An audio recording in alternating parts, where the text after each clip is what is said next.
মেয়ে বাড়ি বলে কথা, সহজে কি আর আসতে দেয়? হ্যাঁ রে বাপ, শুনলাম তোর মা নাকি তোকে শুধু পোড়া ভাত খেতে দেয়। আরে না দাদিমা, তুমি ভুল শুনেছ হয়তো।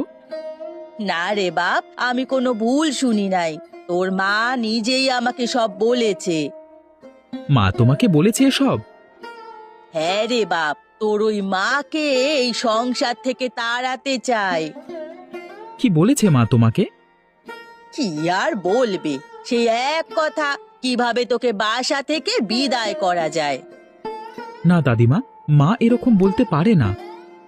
তোর মতো ছেলে আর খুঁজলেও একটা পাওয়া যাবে না। তোর মা তোর উপর এত অত্যাচার করে, তাও তুই কিছু বলিস না। কি আর বলবো দাদিমা, সে তো আমার মা।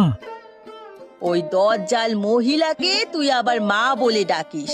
তুই এর প্রতিবাদ করতে পারিস না, যাতে তোকে আর পোড়া ভাত না খেতে দেয়? না দাদিমা, আমি কোনো